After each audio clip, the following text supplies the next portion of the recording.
Hello and welcome to the Minions of the Zoo Saturday edition. I'm your host and Keeper of the Hairy channel, and with me tonight are minions Kefki. Hello. Skep. Skep. Bueller. Stop. Skep. Supposed to be serious. But you can hear Skep, so everybody knows that he's there. Sora Luna. Hello. Do we still remember how to do this? And Serenity. I don't know. Hello, long time no see. Start the music that's again. okay. It's back. Well, we could do the music again. Let's see. Take Is that two. like, if we start the music again, is that like when you take your credit cards and cut them up? Does that mean all the debt disappears? No. No. It's more like going back in town. Is that all I have to do?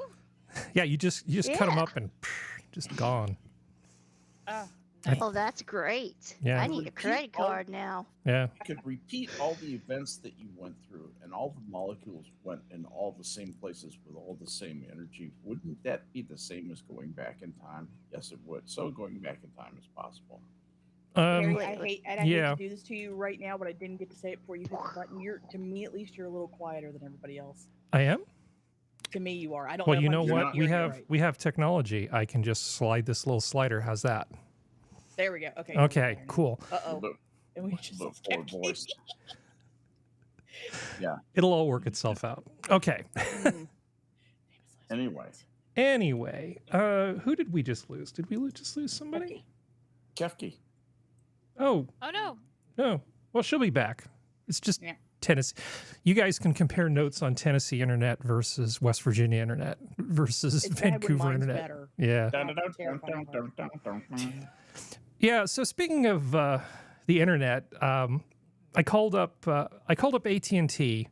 No, I called up T-Mobile because for reasons that don't really matter, I needed to set up for a friend of mine one of those 5G mobile, like home internet things, right? So it's they give you a little box and it ties into the 5G and it gives you internet. So when I went to call them up, because the phone number for calling them that it said, here, call us up and we'll set this up, was very, very similar to a phone number that a close friend had like 2 decades ago. I misdialed. Oh no. And Oh. instead of it going to T-Mobile, it went to, hello, welcome to T-Mobile Bangalore. Okay. And then it was like some guy, and it sounded like, they said it was T-Mobile, and it sounded like an Indian call center. Okay. A thing which we all know that sound. Really shitty voice over IP trunk lines, Right. just low, horrible sound quality. Continuity drops. And a guy who's just like trying to butter you up way too much, and oh, you sound extremely young, and oh, it's shut up, okay, shut up.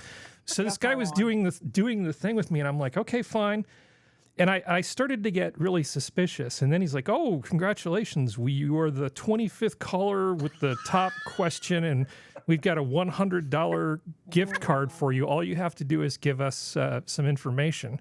Fist and face. Yeah, and then I'm, and I had already, because I was doing a phone thing, I had already started giving a little bit of information. They got my date of birth and my mailing address. That's not that hard to come by, right? But, it's more than you want to give them. But those are the kinds of questions you answer when you're dealing with phone companies, because they have to stop you from reselling stuff, right?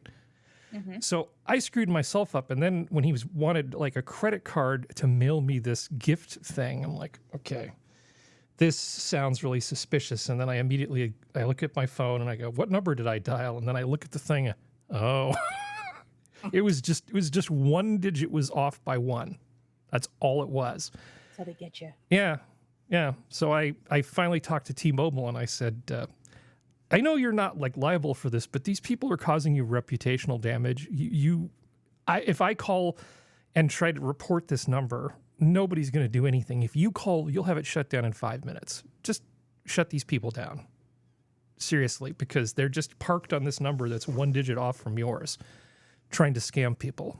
And I can't be the only one that mistyped. But that's how my week went. Is there anything you want to share, Serenity? Always double check any animal welfare group that you ever deal with, because I've wanted to kill a whole large group of them considering the shit they've done to my animals. Mhm. But anyway. Yeah. There are so many, I mean, all around there's just problems with animals just Well, needing help, right? The reason why I've been gone for like 2 months is because we took in donkeys that got because we're like a halfway house for a lot of animals, or they don't stay here permanently unless there's something that we for sure can take care of that isn't intensive, because my mom can't help me out that much because she can't. Mm-hmm. We took in about 7 donkeys. They weren't tested properly. They had hoof and mouth disease. We thankfully quarantined them anyway because we're not stupid, but apparently one of the dumb people who dropped them off touched one of my other horses. Oh. Thankfully, we caught it in time because I had the vet check the horse, but I've been dealing with that fight for the last 2 months. Was the horse infected? We caught it in time that it wasn't. It was because our vet's very good, and we deal with that a lot around here because a lot of people don't have money, and then this stuff spreads, and then they get sick. So she put him on very, very light antibiotics to cut him off to make sure. But I had to take care of the donkeys because no other group is going to take them because they're all sick. And the group that originally had them was disbanded because it turns out the donkeys weren't the only thing that were sick. So I couldn't. So I've been having to make sure that the dogs don't get it. This is the hand, foot, and mouth disease, right? Yeah, basically, it was. The donkeys had a worse version of it because It's the viral thing. Yeah, and really the guy who dropped off the donkeys didn't wash his hands because he didn't know, because he was a third party. So I don't blame him, but it was still aggravating as hell because the minute we found out they were sick, I called them because we've done work with the transporters before, and I was like, "Hey, did you touch anything? Because I'm going to clean the barn anyway and clean the gates, but I need to know if." He goes, "Well, I touched one of the horses," and I was like, "Son of a bitch!" And Horse is okay though. Did they have any lesions on their feet or anything? The horse did not get The horse didn't get anything. A couple of the donkeys had to be put down because they were too far gone. Oh, they had yeah, they were. The other ones had that's all you can do is kill them. Because Really. What is hoof and mouth though? Like what is it? It's a not viral disease. humans can get it too, which was the other almost problem. no treatment for it. Oh God. You just have to prevent it. It's No, and if some animals can actually survive it, but it kills a lot of animals, and there's really no treatment for it. If they're young enough, they can usually survive it. The horse that he petted was an older it kills horse. the old ones. That's right. Mm-hmm. So the minute I found out he got touched, we put him on very light antibiotics to hopefully cut it off at the head, and I gave him a good bath, and we kept him under quarantine too, separate away from the donkeys and away from the other animals. He thankfully didn't get it. The 2 older donkeys were much older, and they passed because they weren't strong enough to fight it off. The other ones were okay. They're still going to stay with us for another 3 months to make sure that they don't continue to have it. And because so far they seem to be okay, and they've come out of the worst of it, but it was not a fun time because I have very nosy dogs and cats who will very easily go up to the quarantine barn and look around. But I also have to keep, because we have a coyote problem here in West Virginia. You're from Tennessee, Kefki, you know what I'm talking about. Yes. And, Coyotes are everywhere. Yeah, and if they get anywhere near those animals and try to kill one of them, they'll just spread it throughout the woods. So it's one of those. I even had to keep them away. Thankfully, the younger ones were still strong enough to fight them off if they did come near. But I think they smelled the bad in the air and stayed clear. But it was one of those. It's like, it's been a fun couple months. Oh, I'm sorry. It does sound like it. Well, you missed nothing except for the fact that while we were trying to sort out a lot of the 4K stuff, I got called Boomer a lot. Okay. Well, I mean, you're Gen Xer, so that's got extra hope. It does. It does. It's like, yeah. No, it's went through a bunch of sound equipment upgrades. I threw technology and cash at it, and I think ultimately fixed the sound. And so lots of things are better now. Casual fix mostly anything. Yeah, I have my rep from Sweetwater Audio that just calls me up and says, "Hey, do you want to buy more stuff?" It's like, look, I'm just one dude. Okay, I'm just a guy making like videos for work and, you know, having conversations with my friends on the weekend. I don't need more stuff. You calling me and asking me if I need more stuff every week is not going to get you any sales. But That's what you think. be that as it may. Let's see. Who should we ask next? How about Kefki? How have you been since I last spoke with you? Oh, I have been. I am here. I am alive. Okay. There we go. Excellent. Yes, I've been okay. And if you guys would help me keep an eye on chat, that would be great. So if you see anything in chat that needs to be, you know, brought to everybody's attention, just say so. Okay. Hi, Sora. Hello. How you doing? Very good. Excellent. So how's the drought? Oh, my area of the city is now under that full water quarantine. Not quarantine. Restriction. Restriction, that's the word. Thank you. Oh. You're Back on in English. double secret water probation. Yeah.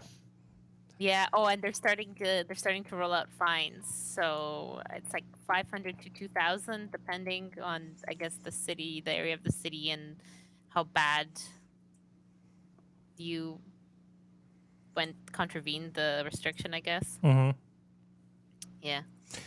The thing that happens around here, at least in the last 4 or 5 years, you know, with all the social justice BS that's kicked in, you look at people and they get very upset about the fact that rich people, like really rich people, just aren't as affected by things like drought and rationing as other people. It's as if money, again, can just make problems go away. At a certain point, somebody who's got billions of dollars can just pay to have trucks of water brought to their palatial estate. You know, it can just be like Dune, you know, where you're, Right. you know, your House Atreides and you're in the city and you're behind the shield Gonna make it wall, rain. you know, and you're just planting palm trees. It's fine. It's fine. Just plant, you know, it's fine, even if it's Arrakis. But they get so bent out of shape about the fact that I don't know. the rich All people water aren't tables as pretty far affected. down there. Well, of course they're not as affected. They're not as affected by anything because they have the means to make Right. problems go away in exchange for money.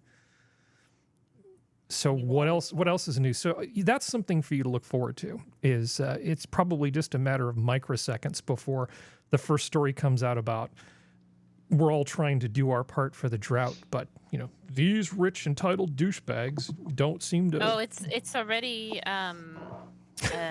because of there's a couple of different golf courses here. Yeah. There's already people complaining, but they, you know, because it's like, oh, because they have water features and whatever. They're not very big though. They're like, you know, sort of free. Anybody can join them. They're not clubs or anything, but it's enough to already get people rumbling. Oh, I thought the water features weren't very big. I say they're featurettes. Oh, the whole, yeah. Well, one of them has like a lake Mm-hmm. that is, speaking of coyotes, where they like to go. So Oh. you're not allowed. Oh, I forgot to mention the good part of, like, the best part of this new restriction. So if you do have any sort of water thing, so for example, fountains, any sort of collection thing, whatever you might have out and about that might either use water, collect water, whatever, you cannot use it or top it up anymore. So if you have one of those like water fountains, you have to turn it off and allow it to dry. If you have something that recirculates water, because some of those features you just put Mhm. some water in it and they use the same water over and over, you cannot top it up if it evaporates. So it's not going to be long before there will be no water feature things. No public water Yeah. at all. No. I Oh don't know God. if there's, if we have any. I think the few ones that we may have had in the past, I think they've not really. I can think of only one area that had a really nice little like modernish fountain that's been decommissioned for ages. Hmm. I think it's too expensive to keep the, you know, algae cleanup and all that sort of stuff. And people are assholes who litter in it, so I watched a documentary, and I think it was Monty Don, the garden guy from the UK. Spudgun would know I'm talking about. Where they were just talking about the fountains in Italy, and went, of course, covered Rome, but then a lot of the other cities around Rome talked about the fountains and their, their historical development. The amount of work that people put into getting water to these places so that they could have these damn fountains. They had to figure out a bunch of stuff. It wasn't just aqueducts. They had to actually generate pressure to make these things work. They didn't have water pumps, so the water barreling down the mountain had to be, controlled and modulated in ways to have it, achieve the pleasing effect of the fountains in Rome and in other places. And so a lot of engineering in the Renaissance time and on went into making these amazing things, which is why when Stop Oil and those other douchebags go in there and start putting dye into the water, it's like, That just makes me crazy. yeah, you just need to be publicly caned. Just maybe Singapore has some good ideas. Just start caning people for stuff like that. Have you all talked about the YouTubers who have started to prank Just Stop Oil? No, but do tell. So Just Stop Oil was apparently having, I think it's on TikTok and a few other social medias, like there's a video of them going after the Just Stop Oil people when they were having a luncheon, and I think it was an old church or something like that. And Kefki knows what I'm talking about. And they walked in with balloons, the people, and they had those, the grape alarms that you pull and it goes that noise. Yes. Yep. This is a very small old cathedral, and they let the helium balloons, and the beepers went all the way to the top, and they're just screeching. It's hilarious. The funniest part was they tried to get ladders to get to it, but these are steeple like ceilings, and the ladders can't reach it, so it's just screeching. It's hilarious to watch. It was amazing. It's like it was so funny. It was. This one lady's just sitting there because she's got a piano, or what did she have? She's just Organ? sitting there looking so disgruntled, so depressed. So funny. I like the word disgruntled because you never hear about anybody being gruntled. Even though Well, apparently don't- it's This a is thing. true. Well, wouldn't you have like regruntling centers for people who got disgruntled? The post office should have Like an regruntling. electroplating process. Is that Yes, sort of what you're exactly. thinking? Well, that would mean you got You gruntled won't again, like right? where the electrodes go. Regruntled. Hey, where did the electrons go? Wait, They in don't call it that an case- anode for nothing, right, Skep? Wait, in that case, disgruntled would mean you are not gruntled, right? Sorry, I'm still Yeah, laughing yeah, at my I little think so. joke. I think that's- Yes, Wow. anode. Yes. Had to mute myself English for a is moment weird. there. Well, that person's gruntled. Hi, Skep. Okay, I got it. So are you, have you decided yet if you're going to put up shade cloth or if you're just going to not worry about gardening this year? Well, we lost our air conditioning. It's a pretty serious problem. Holy Oh. crap. Not good. Yeah, I came out today. We're limping along tonight, still drawing 28 amps by my measurement, and should be drawing 25. So it's just getting old. Windings are old. Mm, It's got a juicer on it to help the startup. Harry probably knows what I'm talking about. It's a little starter assist for your compressor, and so the startup load isn't so hard, and keep it from pulling so many amps. But it's still pulling too many amps. The long and short of it, it's got to be replaced. And so I guess that's happening tomorrow, probably. Well, let's see who we've got in the audio radiance tonight. Let's see. Green Badger, howdy. Costin, Frosted Glass. I don't have to say hi to people I just said hi to on the panel. Okay, so let's see. Toss. Hi, Harry. Hi, Okay, Skep. That's fine. I'm not hurt. All right. I think that's everybody. Alrighty. So I know that what you guys are really here for is news about the otter, right? Because yes, Yes. I mean, yes. what else The is only actually important important other information. than the otter? Nothing. At this point, nothing. Let's see. Where Do we did- have an otter cam? No. Well, I'm not gonna be giving much away to point out that they still haven't caught the damn thing. I have a question. Since I'm gone, what's the otter? Okay, there is an otter, otter 8-4. Let's see. I think I'm going to play more of this video than I originally thought. There's an otter. Well, okay, I was going to play just the end of this video. I'm going to go all the way to the beginning and play this. Aaron, we've been out here all day trying to get a glimpse of 841. We haven't seen her. We've seen other otters, but it's just hard to tell which one is her. We did meet one local, however, that says she recently had an encounter with 841 out on the water. I screamed and she So this is a veered surfer. away, but, This otter is it was not afraid of definitely surfers. a scary experience. That is Adie It's an Mahan. She otter. believes she encountered sea otter 841 twice while she was out on the water. He appeared pretty Forget about the suddenly great behind white. my board and swam Well, the same up, with the otters due to some latched other onto animals. my I would- board and yeah, I'd mounted forget my about the board, made eye contact, and started mashing We his made eye contact. teeth. During the second encounter, She's talking Mahan about a says dude in a ball. 841 chased her, and although Mahan cannot confirm 841 was in fact the sea otter in those encounters, she hopes wildlife officials capture the otter and move her somewhere safe. I understand that it's a wild animal and deserves to be free, but No, she doesn't. at Yes, the she does. same time, she's really beginning to She's going to wear a little know, hat that says, "This be is a otter danger country." to the local crowd here. Others say otters should be free to Make roam the otters ocean great again. freely. I mean, I think surfers should just try to avoid it. Yeah, If surfers. it's Oh, yeah, habitat, and because it it's that should be easy. able to like live its life here. Local You know Mark what Woodward Yeah. has been Man. photographing sea otter 841 Look at that daily, lady. and Nom, surfers nom, can nom. identify the otter Uh-oh. by This a is blue my tag on surfboard her now. This leg. is Yeah. my board, bitch. So there was a short on this, and I actually get really good traction Oh, on bye, the bitch. shorts, Serenity, on the YouTube shorts. And I think the comment I made there was, look at me, I am the captain now. She's fatter I than the am guy who was the behavior. captain. One thing she does is come up to the surfers. She's a She chunky awesome. bitch. shouldn't be doing it, but she doesn't know better. She likes the surfboards, and it is the surfer's responsibility to back away. It from her is, if she because comes she's a close. protected Yes. marine Okay, mammal, don't even and know. it's not Fish and optional. Wildlife released this statement Friday.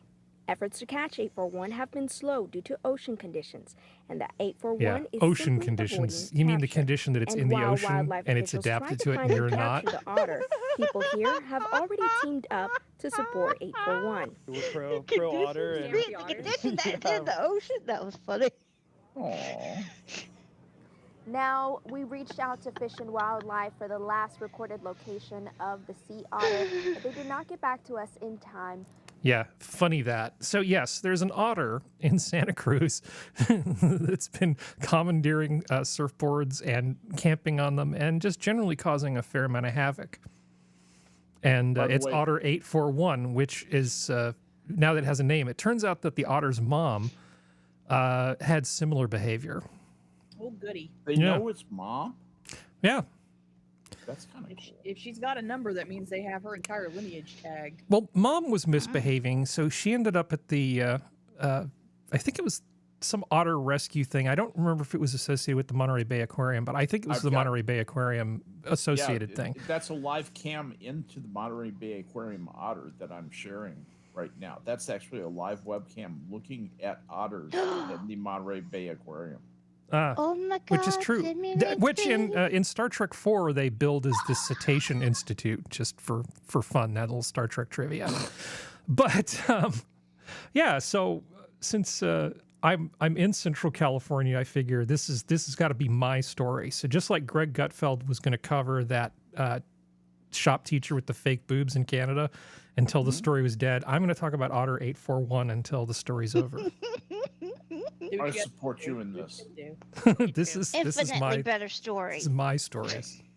Okay. All right.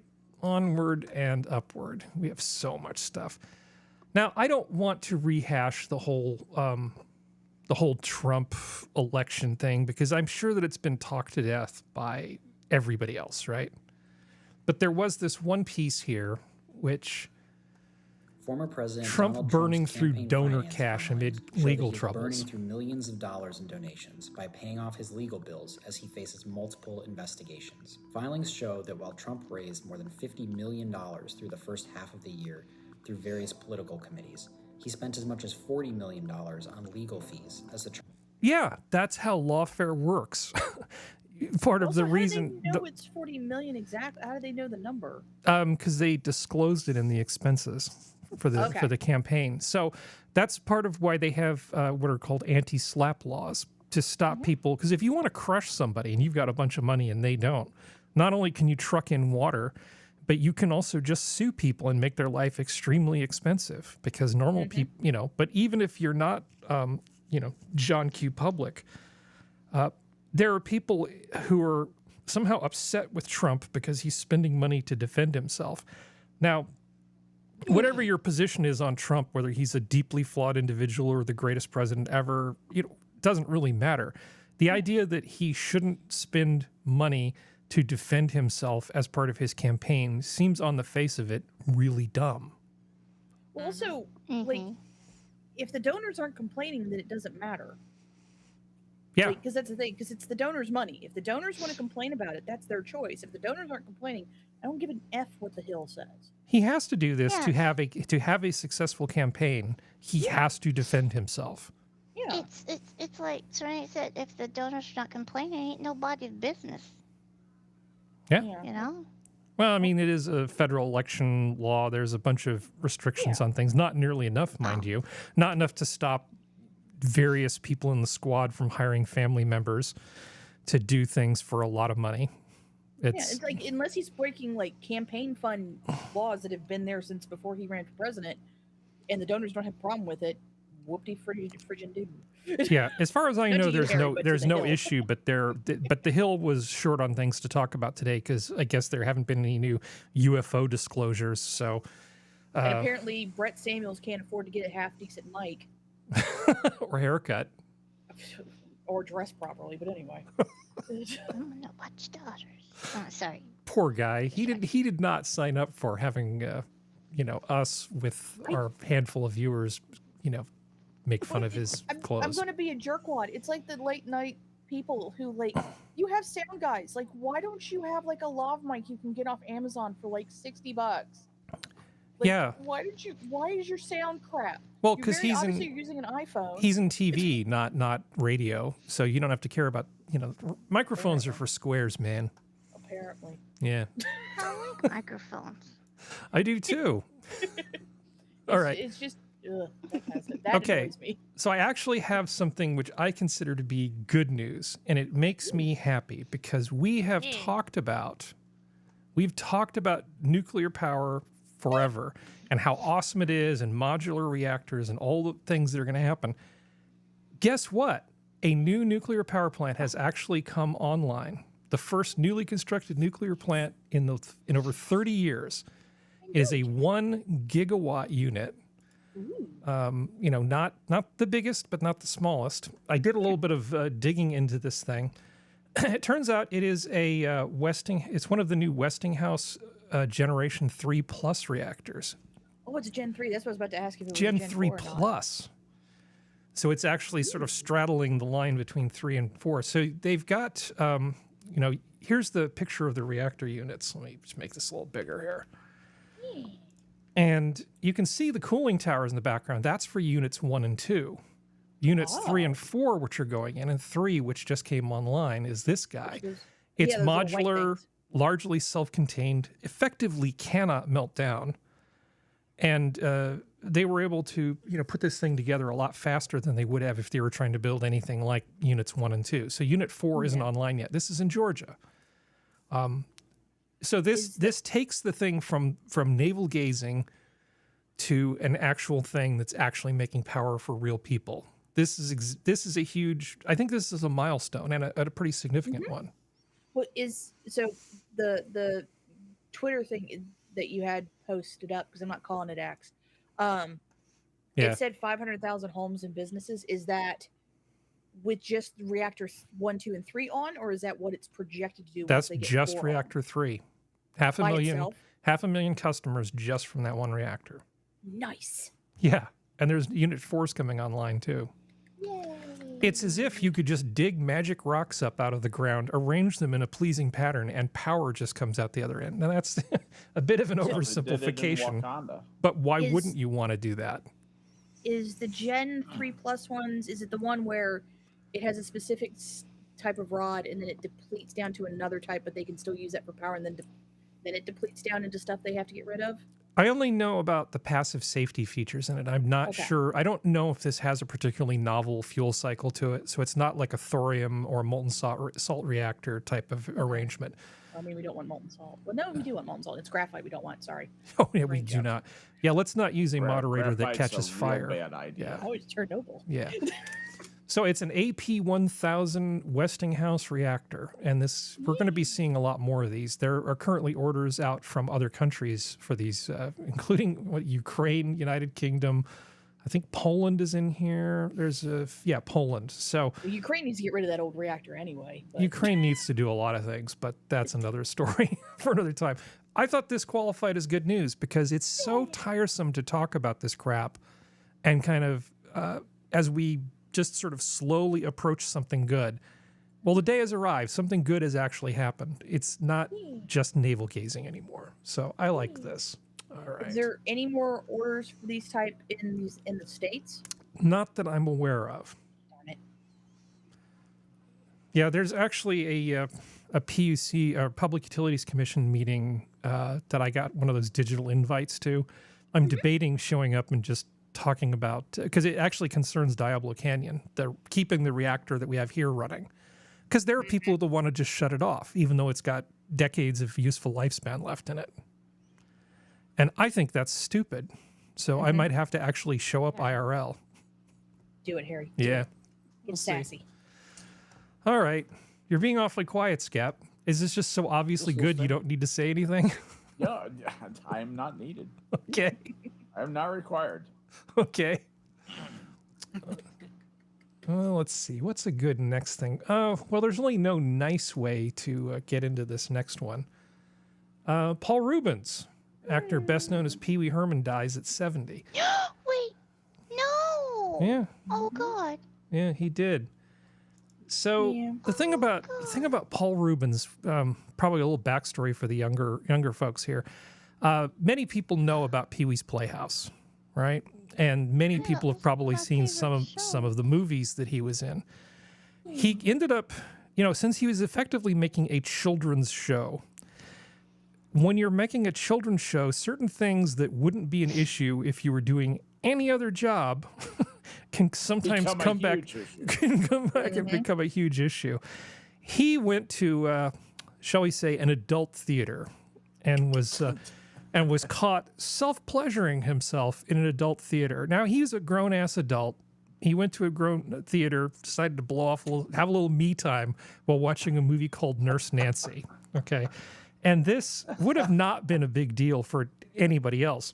But because he was producing a children's show on a major U.S. network, his whole life just kind of came crashing down, because that's just not something you get to do as a public figure making children's shows. We're going to publicly disapprove of this because it makes our serotonin flow. Yeah, he was gone for like a while. Yeah. And I think the first time I saw him sort of publicly reappear was playing one of the vampire flunkies in Buffy the Vampire the Slayer, the movie, starring, was it Christy Swanson? And who was was it Donald Sutherland who was basically the trainer guy in that one? Yes, I think so. Merrick. Yeah, it's been a while. Yeah, But Paul Rubens was Emmeline. But it was nice to see him sort of back in doing things. He was too talented to stay out of show business. Oh, yeah. Well, he was too talented, honestly, to just be Pee Wee Herman. And absolutely one thing I did not realize was he was actually very good friends with Phil Hartman. Now, I entered into this from the Pee Wee's Big Adventure movie. I didn't, I wasn't a little kid watching his show with the secret word and, Cherry and Clocky and all that stuff. I wasn't that guy watching that sort of thing. So but I'm a huge Phil Hartman fan. I think Phil Hartman was he was one of the best. Yeah, it was absolutely devastating. But it turns out they knew each other from the Groundlings. And they were actually good friends. And I had no idea that Phil was actually a character on Pee-wee's Playhouse. He played, I think, Captain Carl. Mm-hmm. Yeah. I didn't know that. I didn't know that either. You know, I why didn't does know that Paul he Rubens have to was die on. for me to find this out? Yeah. So, but Phil Hartman was really kind of annoyed. Everything. Well, Yeah, Phil he Hartman was annoyed at his friend because he felt that Rubens had so much more potential than just really being that one character. He was Proved Captain Carl himself. for 6 episodes. Still counts. Oh, I know. Yeah.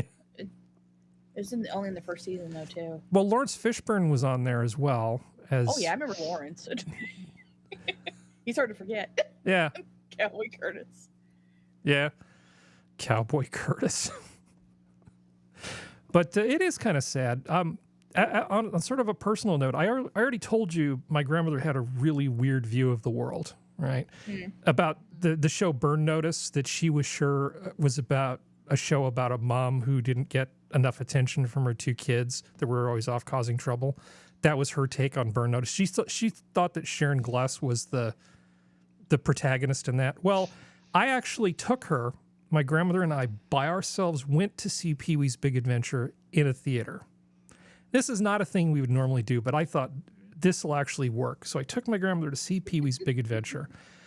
And she watched the whole movie and we left, and she came away thinking, she was really thinking that the Large Marge character, the ghost, you know, that was like the mom that had sort of been forgotten and turned into a ghost, that was the protagonist of the show. She ignored all the other stuff. She always finds some female character who doesn't get enough attention from her kids and thinks that's the protagonist. I'm feeling some projection. She had a weird, weird way of looking at everything. Okie dokie day. I know. But that was, but the point is, that's a movie I could take my grandmother to. You know, myself as a grown-ass adult, I could take my grandmother and I could go there and we could both watch that movie and on some completely different level enjoy it. And that's not something that happens all the time. Oh, yeah.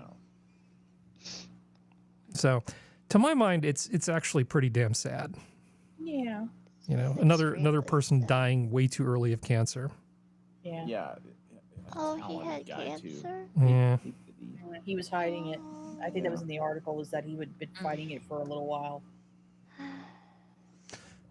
See, Green Badger, he still has one of the best death scenes in film. Yeah. Yeah, no from, damn kidding. For Buffy. From Buffy? Yeah. Yeah. Anyway. Sorry to see Paul go, but, you know, these things happen all too often. So let's talk about Oakland. I hate Oakland. So very sad. I'm Yeah. sorry. I I'm used to love stuck on Oakland, Paul and- Rubens dying. Okay. You used to love Oakland. Well, you were there when it was good. Yeah, when I lived there, Oakland had decent parts. I mean, there were still parts that were scary down there by Fruitvale, but the northern part of the city, except for up by MacArthur, was pretty good, except for the north end and the west side and east side too. Were bad. Well, But last other week, than that, it was. well, other than that, it wasn't bad. But last week, I showed video of an older lady who almost got carjacked up in the Oakland Hills, and they shot at her 3 times, and she drove away, which is good. Right? I mean, it's too bad she didn't take any of them out on the way. Yeah. Yeah. But there's a lot of riffraff running around. So maybe this will make you happy, Skep.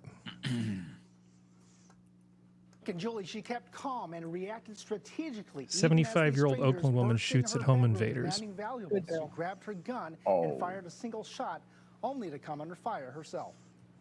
It's absolutely unbelievable what she was able to do. A 75-year-old woman is being called a hero by neighbors. Again, this for is the firing Oakland a Hills. shot at 2 home invaders. Those strangers fired back. Luckily, she wasn't hurt. I spoke to her daughter, who did not want her face shown. It's amazing. She is a superwoman. We're all just lauding her and just amazed at her wherewithal. It happened on Ettrick Street. But yeah, it's Granny, get your gun. I'm telling you, normal people are starting to get fed up with this crap. As they could. And it's nice to see the 75-year-olds driving away from carjackings and shooting back at these idiots. I mean, I feel like there was a She movie. hit them? I feel like there was a movie in the 90s that was focused on African Americans, and it was about being in a projects, and I can't remember the movie. Like, no one's gonna know what I'm freaking talking about, but it's like it was a bunch of older gentlemen talking about, we used to run these streets, now we take it back, because they were older and they were taking it back from the gangs. Mm-hmm. It's like I vaguely remember this movie, and I have no idea what it was, but I feel like we're reaching that point where the older generation is just like, screw it, I'm going to die anyway, might as well take some people with me. Well, you know what's surprisingly grittier? I mean, in terms of movies like the English one, Harry Brown with Michael Caine, you don't really expect Michael Caine to go in there and clean up the projects, but that's what happens in that movie. That's a damn fine movie, actually. Mm-hmm. Okay, let's talk about where in Oakland that is. I just looked up the corner of Aberfoyle and Ettrick. That's barely in Oakland. That's in the part of Oakland called San Leandro. Mm-hmm. Okay, that's in the part down toward Castro Valley. It's way up in the hills, so it's ritzy ditzy McMansion territory, and I'm just gonna guess if I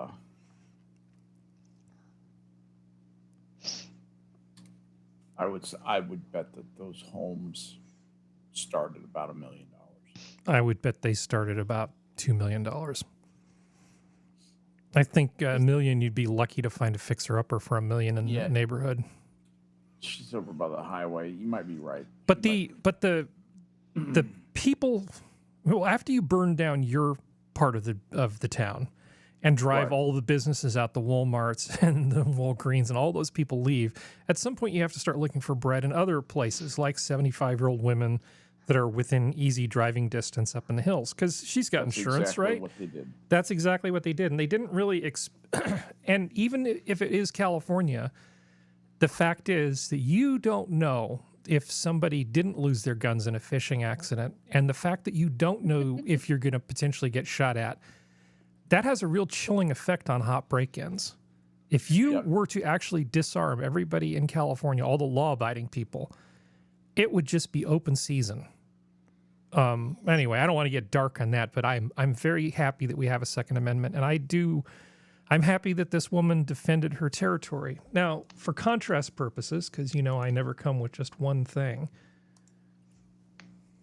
Take a look at this glass right here on the ground. One witness who did not want to go on camera tells Rolling me gun this battle is on what streets of started the downtown shooting Oakland. After a man witnessed his own car getting broken into. I was in the middle of a lunch rush, and I was making food, and then all of a sudden I heard some sort of like firecracker sound. Pop, pop, pop. Sounds of gunfire sent the customers at Cafe Gabriella on Broadway running and ducking for cover inside the restaurant just after noon Monday. Police say 2 people were shooting at each other on 10th Street after a car burglary turned heated. I was like terrified, I'm angry, I'm sad. Yeah, so this guy, somebody's trying to steal his car, so he shoots at the guy trying to steal the car. The guy stealing the car shoots back at him. And then the person who tried to steal the car drives away. So you'd think, okay, great, robbery averted. No, the guy who owned the car got in his car and took off after the other guy, and they had like a little Hollywood-style gun battle as they're driving down the streets. So I think hopefully we'll all agree that, yes, you have a right to defend yourself, but I'm not sure castle doctrine lets you get in your castle and drive after somebody, spraying bullets around and potentially endangering people that have nothing to do with this. No, look, the castle doctrine is derived from the sanctity of life. That it is that you can defend yourself and your possessions, which are a part of your life. So you may not be deprived of any part of that life by someone who illegally comes into your home. The state in Texas makes a judgment that no, we're going to come down on the side of the person whose home was violated, and so I can use deadly force to protect my property on my property. Okay. Mhm. And I can even use deadly force to, if you ask me for my wallet and you see me reach behind my back, you better hope I'm not wearing my back holster, which I will be, and come around with something other than my wallet. And I will be completely within my rights to gun you down, to hose you down. Yeah. So that neighborhood, The y'all were downtown, on- the first one with the older lady, Yeah. or yeah. most of the houses in the about 3 blocks of that house are anywhere from the smallest amount is about 888,000, and the most expensive one's about 2 million. So those houses are not cheap. Yeah, well, 888 is actually that's a pretty cheap date for that neighborhood. But maybe True, she's but- starting to get into the more affordable area. Well, it's one of those. It's like 3 or 4 different streets, but that corner specifically, the last house that sold on that corner was for 1.5 million. So it's. I wasn't terribly far off. Yeah, you No, weren't no, far off. it was more budget friendly than I would have expected because, people like Jerry Brown Jr. live in the Oakland Hills, and his house, I can assure you, is not 800,000. Yeah. Yeah. That's the average. And then when you get into the down out of the hills and down a little bit more in the city, they're about 500 some odd thousand and so on. So she's close to the, I'm not gonna say cheap, the smaller expensive houses. Well, she down the still had road. enough money for ammo, so that's the important thing. Bless her heart. Bless her heart, because I hope she every lives to time, 100 if she wants yeah, to. and hopefully that was a teachable moment for the young gentleman highly that tried doubt to it. rip her off. So she didn't get them? She didn't hit any of them? We can only hope. If they have gotten hit, they haven't gone to a hospital because otherwise. I guarantee you she got their attention. Yeah. Oh, yeah. That's what matters. Yeah, and and now that's a teachable moment, maybe not for the bad guys, but for that neighborhood. I bet you a lot of people are going to be more prepared now than they were, if they weren't already. yeah. Well, these assholes are just getting out of hand. This is West Hollywood. This next thing. New this morning, another robbery in West Hollywood overnight, this one at a celebrity hotspot. Yeah, Eyewitness News reporter Jaysha Patel live in West Hollywood with the very latest for us. Jaysha. Hotspot. Yeah. Leslie, John, multiple robberies have happened within the past couple months, which has people in this area on high alert. Take a look at this new video from overnight at popular hotspot, especially for celebrities. It's called Craig's. Now, deputies say 2 victims were approached by 2 suspects wearing dark clothing and masks. Both of the suspects had handguns and they stole a watch. A third suspect was driving a white car and they all got away, but no one was hurt. Yeah. People start changing their mind and their tone about stuff when suddenly the crime starts to affect them. Celebrities are so freaking R-worded all the damn time. I mean, they're just listening to celebrities talk about social issues is just pointless because they're just so out of touch most of the time. But it starts to get a lot more real when people are sticking them up and taking their watches, their wallets, and their cell phones outside of the places where they like to eat.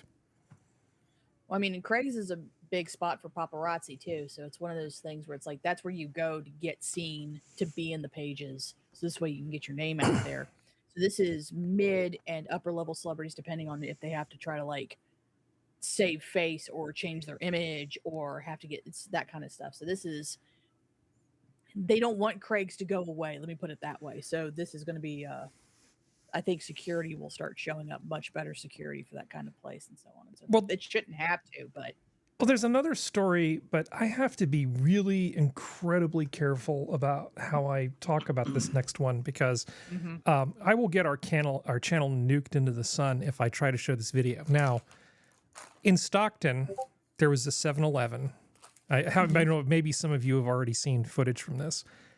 And a gentleman of color, a melanated individual, shows up with like one of those trash cans with the wheels on the bottom. Not a wheelie bin, but like a janitor's trash can with the wheels on the bottom. And it had a trash bag in it. And he goes behind the counter at a 7-Eleven and just starts throwing in packs of cigarettes into this thing. Now, I don't know how much... into this big bucket, into this big plastic bucket. He's just doing this now. I don't know how much cigarettes cost. What is a pack of cigarettes these days? Does anybody know? It's like $10 or something, probably. Or something, yeah. Yeah. Oh. I think it's like different prices up here. Average cost in the United States for cigarettes is $8. Okay, so just it's California. So for the sake of argument, say it's 10. So it's like $10. Every pack of cigarettes he's thrown in there is $10, and he's filling up basically like a 35-gallon trash can with cigarettes. And there's this idiot filming the whole thing, going, you know, hey, there's nothing you can do. You got insurance. There's nothing you can do. And it's just some world star hip hop guy providing his excellent commentary, telling these two gentlemen who run these 7-Eleven that there's nothing they can do.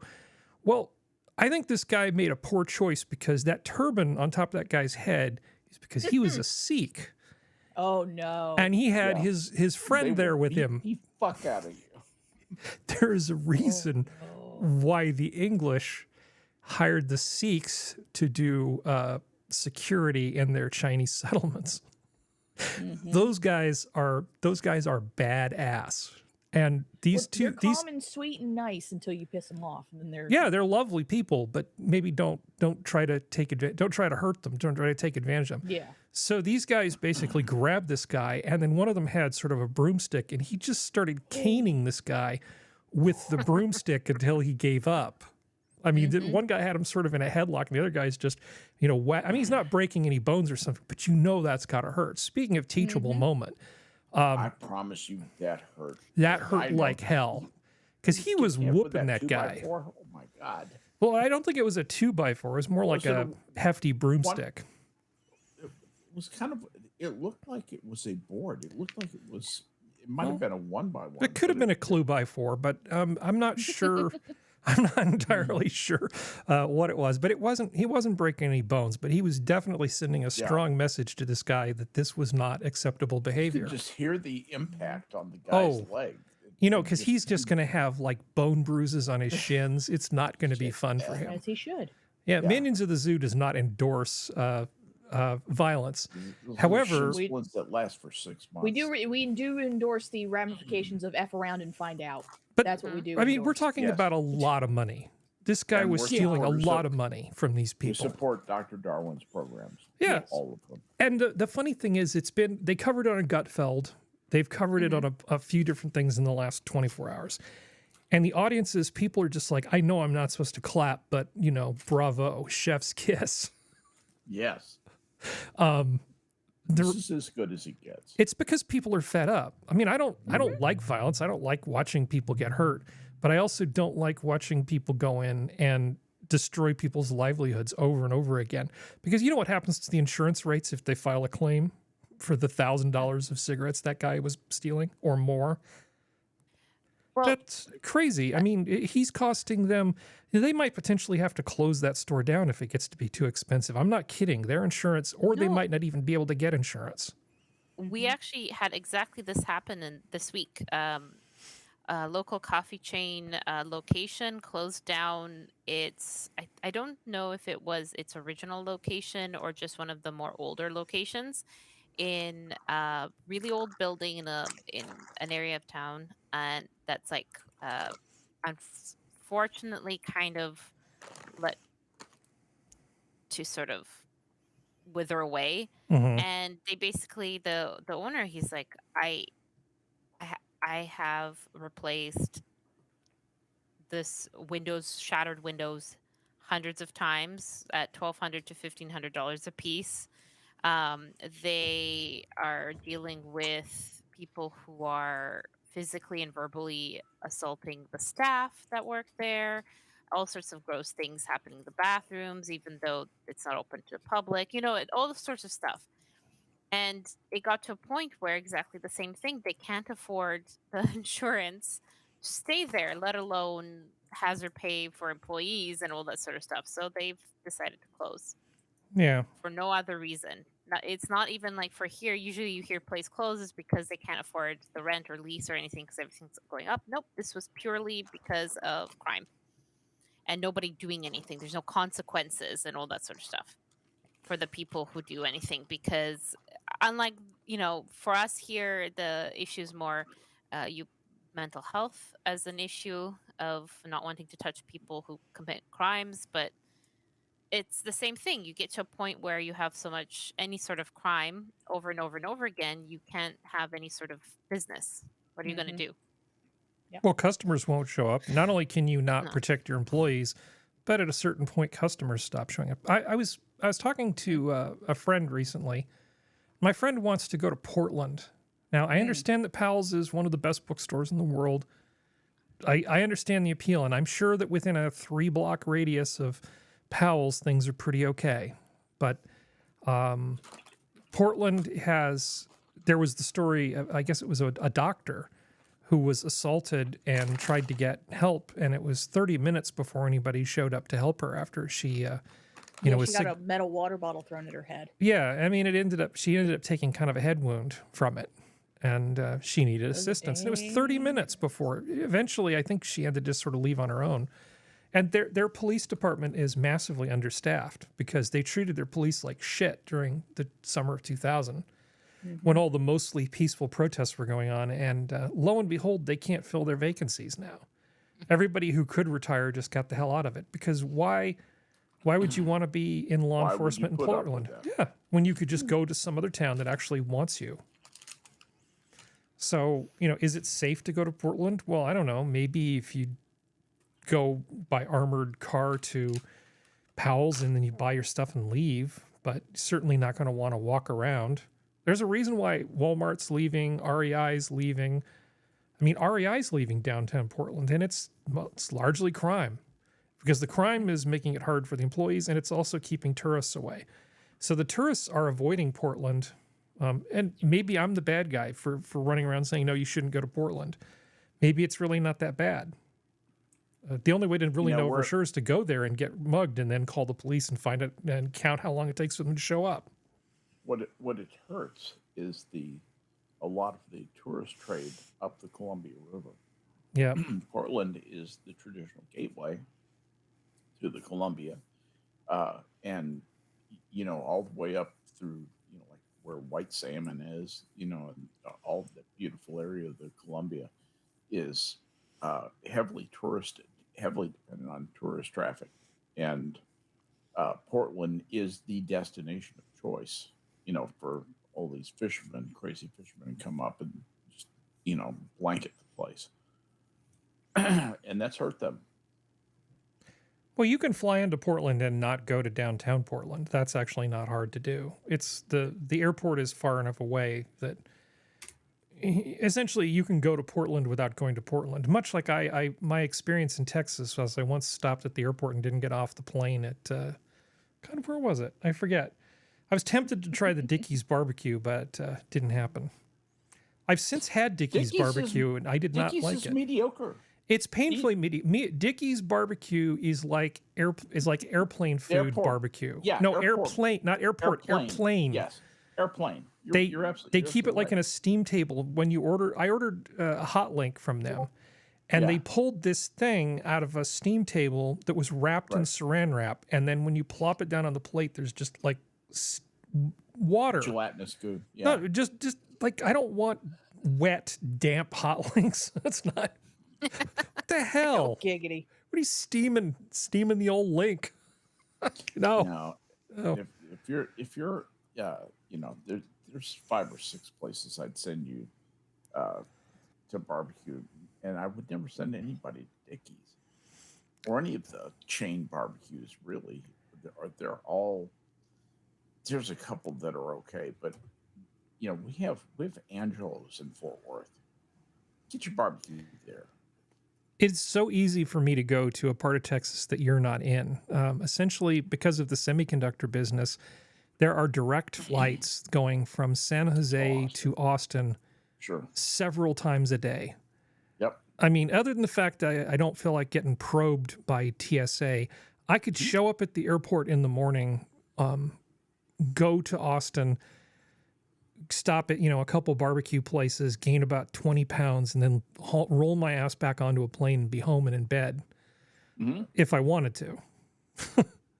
It wouldn't be hard. And I don't think I'd waste my time with Franklin, honestly. I'd be happy to go to the adjacent. I'd just go to Lockhart and just go to Black's and a few other places like that. That would be just fine. Yeah. And Croy's Market. I'm not fancy. I can go to Croy's Market. I know it's kind of big cafeteria, highly marketed barbecue, but I've mail ordered from Croy's Market a few times. It usually like hundreds of dollars at a time, and then freeze it, and they get like this huge box of barbecue show up. And yeah, I'll eat Croy's Market all day.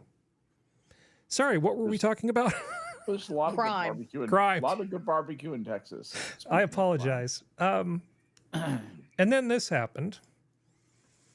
Smash and grab. Thief bursting into an Irvine jewelry store right here, bursting open the display cases, making off with nearly $1 million in merchandise. Orange County reporter David Gonzalez has more. Oh, they've moved on to Orange County. Yeah, well, this is happening sort of everywhere. Now, I have kind of a hot take on this, and this is probably not going to be a very popular hot take, but as somebody who's actually been paid to work on security plans, if I had $1 million worth of merchandise, I would not have it be within easy walking distance of a parking area with good highway access. I wouldn't have the door propped open. No, but look, all they have to do is just grab the stuff, go to their car, and they're gone. Yeah. You don't put $1 million worth of easy to carry stuff in a location like this. You do. You do if you're trying to commit an insurance fraud. Well, that was my thing, because these are the most covered up thieves we've seen so far, because most of them are not covered up. Yeah, this looks arranged. This looks arranged to me. Yeah. They just walked right in like, wow, who would have thought I was vulnerable to smash and grab thieves? Just everything was open and easy to smash display cases. Yeah, this is crazy. There's not even a bollard or two set up to keep you from running a car into this thing. Nothing. So you go all shock and awe. You drive the A-Team van right in through the front door, and then grab your stuff and then drive away. Well, then there's also the weird placement of the camera right at like hip level. Like, why would you have it? Like, I know they had one up in the sky, but like this just seems like a setup for, hey, look, we got robbed. Give us money. I thought my hot take was the bad one.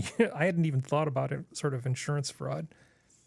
Kefki is muted. Right where I went to. I don't know if we've lost Kefki or she just stepped away. She may have just. I don't think anyone would describe her personality as muted. That's true. She's probably counting ferrets or something. It's important. But I don't know. Is this just sort of California stupid strip mall architecture working against them? I heard the word ferrets. You did hear the word ferrets. Excellent. I mean, in Tennessee, Is there a ferret? No, there's there was a jewelry robbery in like some strip mall thing where, well, not really strip mall. It's probably a little more upscale than that. And I was just commenting, why would you put $1 million worth of easy to carry merchandise right next to a parking lot? Or have that's it be stupid. It is. And even just have it being in easy shatter cases. It's like that's stupid. Where's the like security? Shouting, rob me. Yeah, well, in California, at least as part of sort of car culture, you just drive everywhere, and you want to make, if you want to take money from people, you wouldn't want the poor little darlings to have to walk. So it's considered to be like a good storefront to be like easy parking right outside the door. Easy to keep your getaway car right outside the door. Yeah, I would assume in Tennessee they're smarter than this, and they don't build things like this, do they? Like, you would assume wrong. I would. I've seen some stuff like that. Yeah. Okay. It's usually no. I don't know. Like the only time I see jewelry close to a door like that in a display case is in the mall. But then you can't easily escape the mall because it's kind of big. Yeah. And they usually have lots of security. They everywhere that I go, places like that I have been. Which is not many. They have a security person walking around the store. And of course, you've got your posse, right? Ferret posse. That follow you around and, Yes. Yeah. Well, look, we like to get out. We like to get out and go to the food court, and Food court Chinese food. Yeah. People's food. That's and Chinese. run around and light the place on fire. Anyway. What's like Nashville's bigger than Memphis? Yeah, Nashville's big. Memphis. No. It's not that much bigger. It's 680,000 to 628,000. So. It feels very different because my mom used to live in Nashville. So if I was Kefki, I'd be going to Interstate Barbecue. They actually, I've actually ordered stuff from them too. Interstate is a pretty damn decent barbecue. Wait, I've never had Interstate Barbecue. Oh, Interstate Barbecue. So instead of treating it like airline food like Dickies does, if you order in Hot Link from Interstate, first they make delicious sausage in-house, then they smoke it like you're supposed to. And then right before they serve it to you, they deep fry it. And then it comes out of the deep fryer, the smoked sausage, and then they give it to you, and then you eat it. And it doesn't have saran wrap around it or anything like the stuff at Dickies. Yeah. Harry, are you hungry? I'm hungry. For barbecue, I'm always hungry. Yes, I am. I want some deep fried barbecue. You should go to Interstate. Now there is a Interstate. Okay. There actually is a branch of that family that opened a little barbecue place in Southern California, which is probably one of the best barbecue places in Southern California. The name escapes me at the moment, but you can actually get the same food that they have at Interstate in LA if you know where to go and don't get shot. But that's a lot of the best barbecue in California. You have to risk your life to go get to. Everett and Jones in Oakland, it's like that ain't gonna happen anytime soon. That's why the barbecue's so good, because you gotta risk your life to go get it. Okay. Gotta be worth it. It either has to be a roadside shack, Yep. or you have to risk your butt to go get it. 2 rules. That's the way it goes. Because the best barbecue I've ever had has been in Virginia, and it was always in the roadside shacks. Yeah. Roadside shack? Gas Is that station the ones that you pop-up drive up barbecue. to and they don't have a door? You just go to their drive-through and you order Well, it? no, and they give it's it to like you? it used to be like an old at least the one I went to in Virginia. It was like they took an old Rally's and turned it into a barbecue place where there's very little place to sit, and they wouldn't let you like do drive-through, but you could pick up, and there'd just be a line out the frickin' door. Oh yeah, no, my mama used to work at a place like that. Yeah, it was an old barn that they turned into a barbecue place. It was Those are the best good. too. Yep. Yes. Yeah, I'm seeing comments in the chat about Portland and getting armed up. I've seen some of Wrangler Star's videos.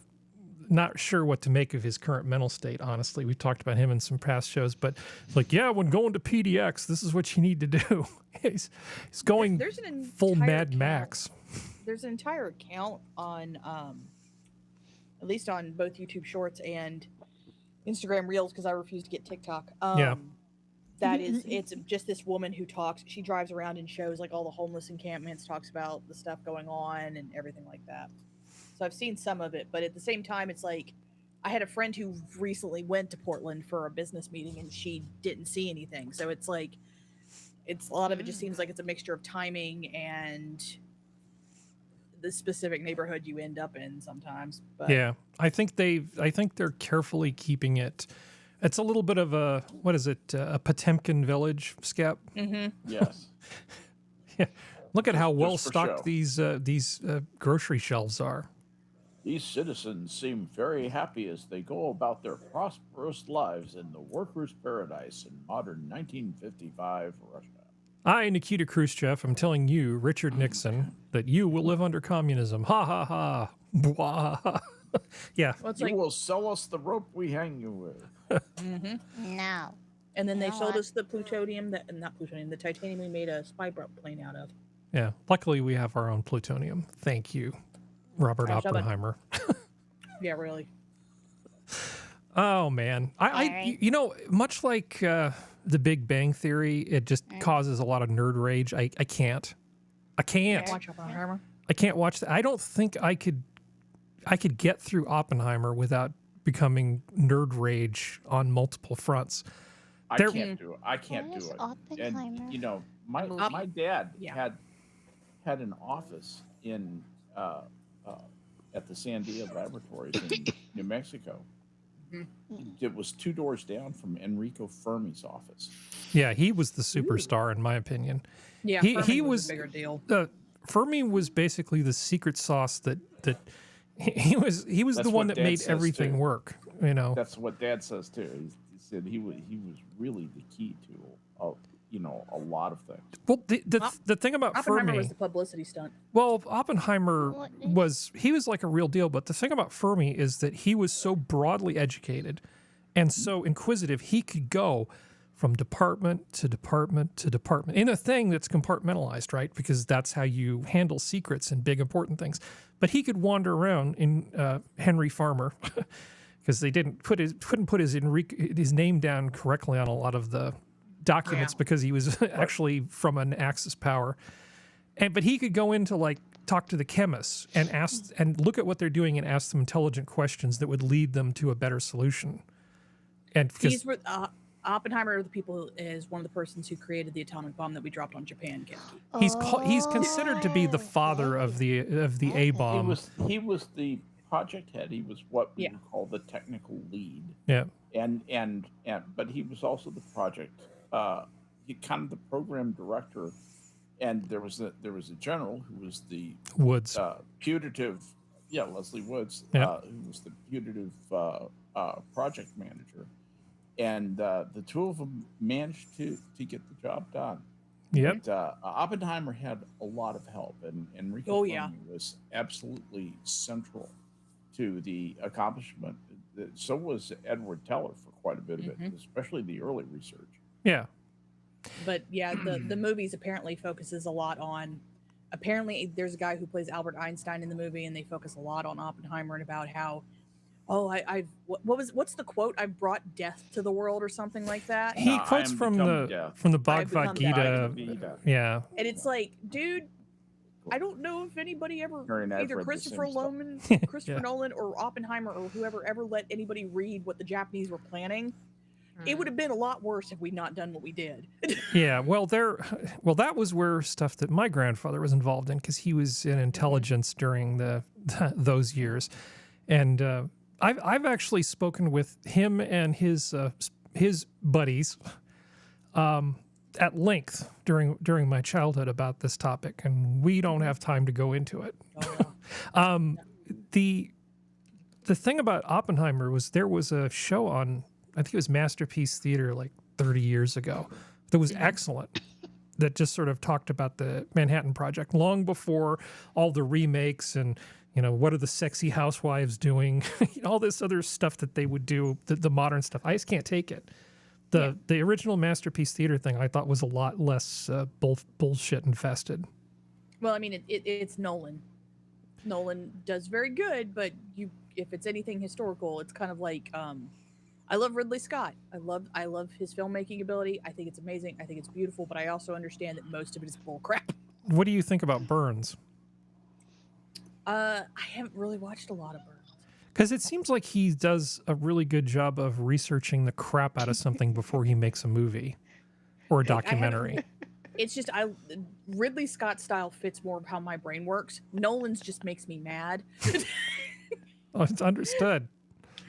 Because so the Batman movies that Nolan did that everybody goes crazy about, I've only ever seen the first one because I couldn't stand it after the first one. And I couldn't get through Dunkirk, even though I love that kind of time of history, and I've actually read up on what happened at Dunkirk and everything like that. Couldn't get through it, and I'm just like, but Ridley Scott's way of doing stuff I can get more into because I know the Robin Hood movies BS, don't care, still think it's amazing.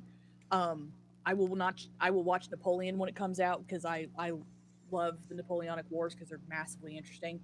I know it's going to be complete crap because it has Joaquin Phoenix playing Napoleon, and no.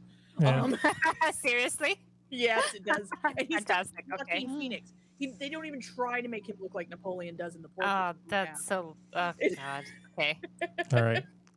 Sorry, I had to. Yeah. It's okay. I've got one more crime thing, and this is kind of a head scratcher for me because this is a story which I wouldn't really expect. They look just like a normal family, husband, wife, and... So that's an Orange County judge, and he supposedly killed his wife. Tonight, a man who handles criminal cases for a living now finds himself on the other side of the law. The Superior Court judge in Orange County now accused of murdering his wife in their home. Eyewitness News reporter Amy Powell live in Anaheim Tills talking to stunned neighbors tonight. I think drugs Amy. had something to do with it. Well, that's right, Mark. The peacefulness of this community was shattered by the violence that left a neighbor dead. Tonight, people here are sad and stunned that a judge is accused of murder. He has served on the bench in Orange County Superior Court for more than 7 years, but tonight, Judge Jeffrey Ferguson is a suspected killer. Ferguson was arrested last night at his Anaheim Hills home, accused of fatally shooting his wife, Cheryl. It hits close to home. Yeah, I mean, I'm not that's laughing at the scenario. No, His I name know, was but- Jeffy. That's what I'm laughing at. But this is really not something that I would have expected. I mean, obviously, there's no way we can know the whole story, right? Until Be there's like actually a the trial. Case of that lawyer. Yeah. Who killed his son and wife. I mean, did he suddenly his brain delaminate, or did she suddenly have a little episode and he had to like literally shoot her in self-defense? Until it actually goes to trial and Rekieta covers every salacious moment of it, we're not going to know the truth. But it's like I really didn't expect a 70-year-old judge to be the person shooting his wife. It doesn't happen that often. It doesn't. Had you guys heard anything about this? Not one. No. Not one peep. Okay, well, Must be a I'd be Democrat. interesting. I like oh, what's her name? She does Law Nerds. Oh, on I know who you're YouTube. talking about. I know who you're talking Oh, about. her name escapes me. Oh my god. She used to Emily D. be Baker. Emily D. Baker, thank you. I think she used to work as a district attorney in California. So it'll be interesting if she covers it. I don't know if she has already in one of her lives or will be, because I quite like how she breaks things down. I think she does it very well for the layperson without being too simple, if that makes sense. Like Yeah. she doesn't talk down to her audience. So Oh, I think this might be a case to kind of keep your eyes on. So you guys, I mean, Sora, you probably have a lot of Tesla driving electric car people up around you, don't you? oh, fuck them. Sorry. Yeah. Oh, well, they are Tesla drivers are the new BMW drivers. Yeah, the biggest assholes on the Oh on the god, road. they're so For a real player. stupid.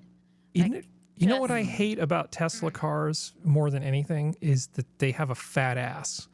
And here I am, I'm on my little motorcycle, traffic is stopped, and I'm trying to politely lane split as per the guidelines of the California Highway Patrol. I'm not one of those people that's doing 70 past stopped cars or anything like that. I'm doing my 35 or less, passing the way I'm supposed to, not going between lanes. Okay, so I'm doing everything the way I'm supposed to. But Teslas have such a fat ass that it's really hard, especially if there's two of these douchemobiles next to each other, to actually get between them if you're on a motorcycle. That and a lot of half of their drivers drive like complete maniacs. Well, it's because they rely on the sensors. So you put people who don't know how to drive into a car surrounded by sensors, and they're going to think that they are invincible. They're the best drivers ever, because look at me knowing. I have sensors. Yeah, I have conscious. I know all the. I don't have to shoulder check. I don't have to keep. I have a sensor for that. Yeah, exactly. I just I can't stand it. Well, the trouble is, gas taxes are ostensibly earmarked for keeping the roads maintained. And Teslas don't use any gas. So they bypass all of that stuff at the pump, but then they have their fat ass and their heavy battery packs. And the amount of damage that a vehicle does to the road surface it's proportional to like the third or fourth power of the curb axle weight. Not curb weight, but axle weight. It's a lot. So as vehicles get heavier, the amount of damage they do to the roadway increases. So you've got a bunch of kind of heavy passenger cars. Yeah, a bunch of passenger cars that aren't paying into that particular bit of the fund. Now, as far as I'm concerned, we pay enough into the general fund, they can just stick it. But the government now has a rationalization for taxing people. And so one of the things they're looking at doing in Texas, I guess there's a law that's making its way through, is they're going to start charging people an annual fee to own an electric car that's supposed to make up for the difference of this thing. And that's preferable to the one that they floated about a decade ago at the federal level, where they were saying, well, why don't we just put GPS trackers in everybody's cars and then we can send people a bill based on how many miles they actually drive. And it's like, yeah, I see what you did there, but no. I mean, I actually have an idea. We signed a law that said we'd never use the information for anything else. Yeah. We promise. Yeah, if this is what they actually wanted to do, right? And they did, and they wanted to do this at least fairly in quotes.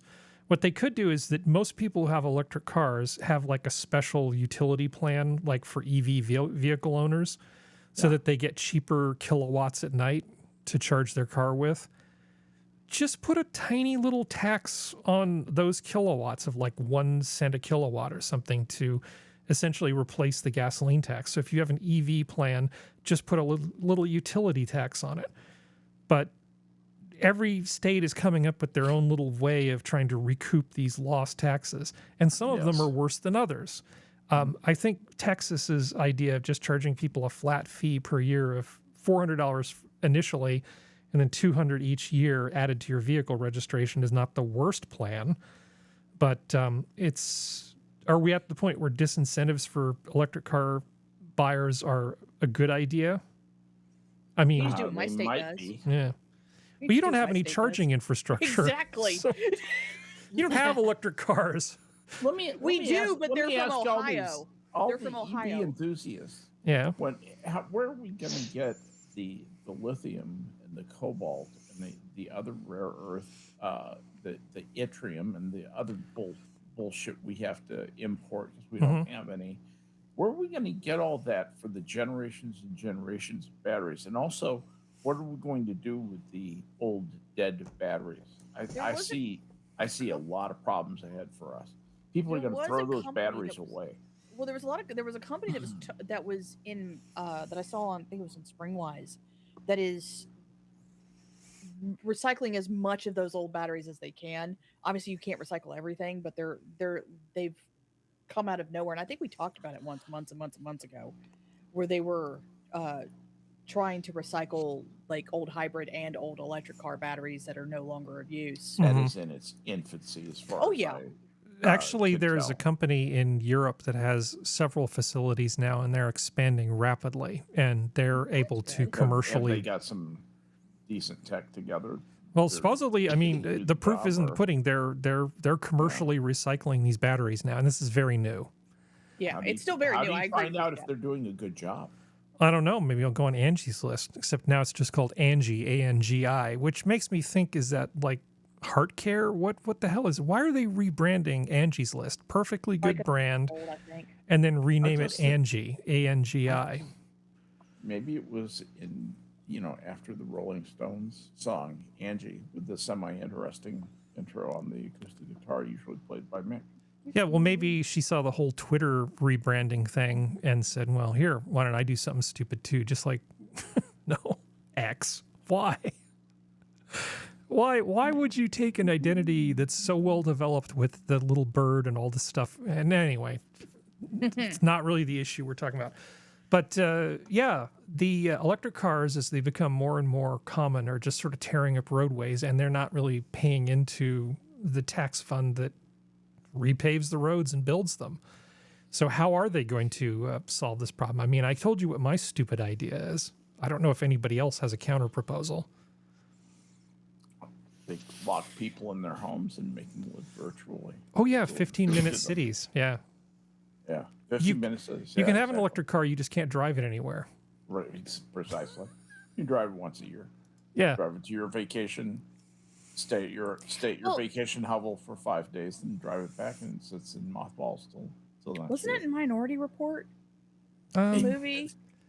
Like, wasn't that like he like drove to a cabin and it's like he was on a little electric? I'm sorry, my brain just randomly. I think that went was there. Sleeper, actually. No, I'm just kidding. It's a bit of a deep cut. Yeah. Wow. Wow. I had to think about that for. Oh yeah. Okay. Well, that's where they keep all the best orbs. The Orgasmatron. Woody Allen. I used to enjoy Woody Allen movies so much. It was a simpler time. Anyway, would you guys like to see a cute robot? Yes. Yes. No? I'd like to see our new Yes, overlord. please. Okay. Please. Yes. This robot. Give you robot. I'll see you robot. Oh my God, it's so cute. That's the face you see when it's and about kinda to what crush they your can face. do. Yeah. I Yep. think they're kind of cute and I'd kind of crush your fun. face. I had no clue that people would literally not want to come to the restaurant because I had a robot. What? It's Play-Doh. It's so adorable. Why Yeah, would they so let me not wanna kill this come and sound see here. the cute, adorable robot? Well, she basically bought this thing that when this is a rural Oregon city, and so she bought this robot that would basically help when they're busy, just sort of take food out to tables. It doesn't replace all of the things that people do. It just provides a helping hand. It's a labor assist for when things get busy. And I guess some people were sort of put off by the robot. I kind of don't have a problem with it, but I do think this sort of expectation, because tipping culture has gotten so far out of hand, and I have a feeling I'm addressing this to Sora. This whole have you noticed that people seem to think that 20% is now the norm, even for things where I'm not sitting down and having people bring me food? I don't want to give you 20% if you're not actually waiting on me as a customer. If I've noticed it in the smaller, like the more fancy coffee shops, they start the low, it's 15, 18, 22. Those are the pre-programmed. Who gives 22% tip for an Americano that you're taking to go? You're walking up to a thing. You're saying, "Give me this thing." Then you walk away, and then they give it to you. I will mention this here. You have to pay the minimum wage. They might not have a full-time job, but they are getting minimum wage, which is $16.65, I think now. $16.55 or $65 an hour. There's a lot of misconceptions down here in the States because for some reason, and I'm not saying you, Sora, but like there's a lot of people who think that almost everybody who works in the food service industry, if you take food or you're a barista, that you don't get paid minimum wage. Starbucks and most coffee shop employees get paid minimum wage. So it's like the only Sorry. So they're the same way up there. It is like not that many people make non-minimum wage in food service anymore. It's almost not a thing anymore down here, no matter how much people want to bitch. I preferred it when I got tips, but that's me. I hope that robot sleeps in a cave. They probably lock it up, chain it to the wall. Robots overload. Nobody got my Play-Doh's cave joke. But Sorry, I didn't get it either, but I get it now. But it's like, if people want $16 an hour just to wait tables and they still expect tips too, like, I'm buying a robot. Well, the thing is, I think that robot's fine, but I feel like I shouldn't have to tip quite as much. Oh, agreed. Because Harry, I officially give you permission not to tip so much.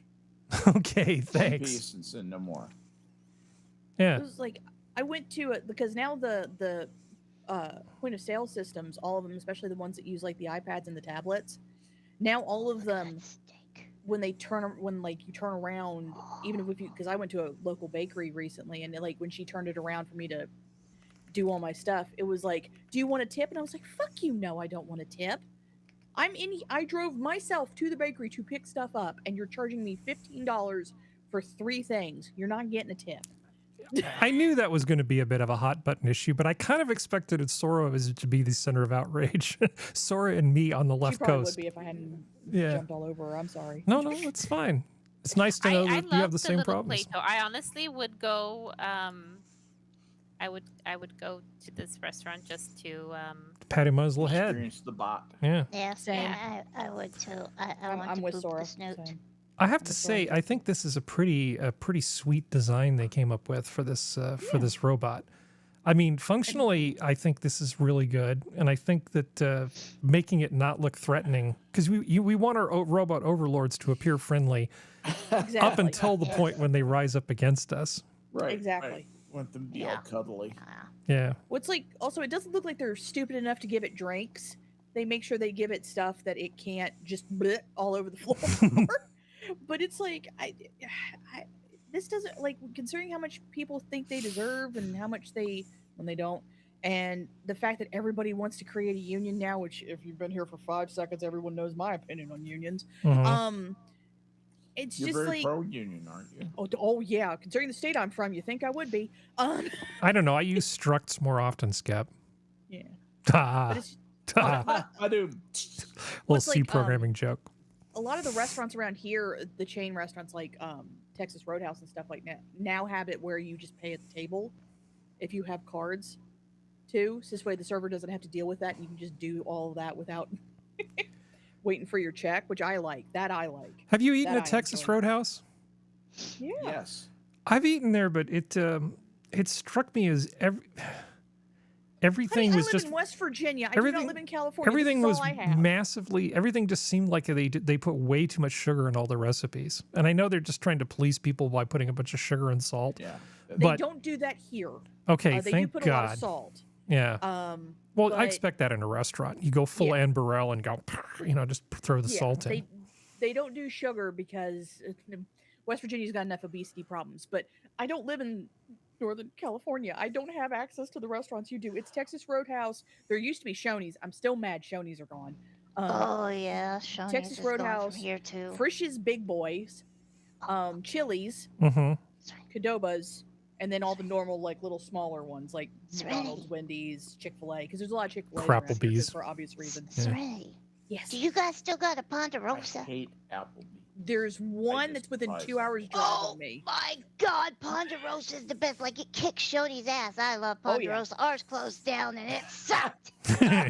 Yeah, the last one I know of is 2 hours away from me, and it's in a tiny ass town in Kentucky.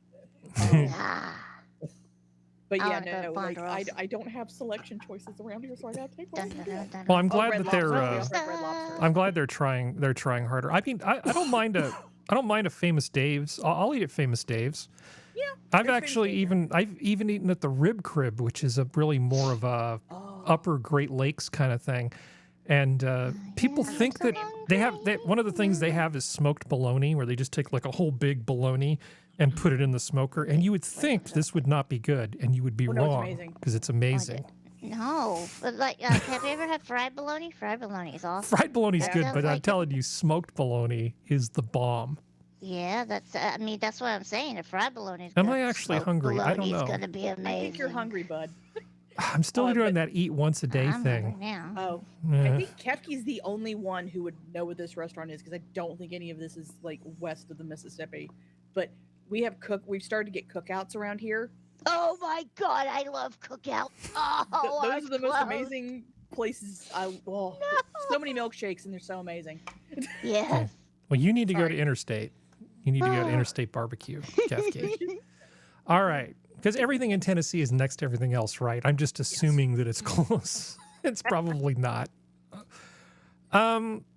Let's see. Just to sort of not talk about crime or anything, or to give chat anything else they can shoot at, hypothetically speaking, for a moment. Let's give them a break. Let's say they've been shooting at a few things. I've YouTube Shorts versus TikTok, right? I don't mind a YouTube short. And my thing is, I like being funny. I like trying to be funny. And so I make my little comments. And I usually, my comments to YouTube videos get way more traction than any like videos that I make. So there was a video that was on, and it was basically the Jolly Channel. And they were showing this one person who wasn't British, how they do drinking stuff. And I just, off the top of my head, the first thing that popped in my head was, it's not an addiction if you never stop. It's just a way of life, smiley face. Okay. So, You got a highlighted reply to Harry Dale. so as of right now, it's got 4.4 thousand responses, thumbs up to it. And I've got about 43 responses.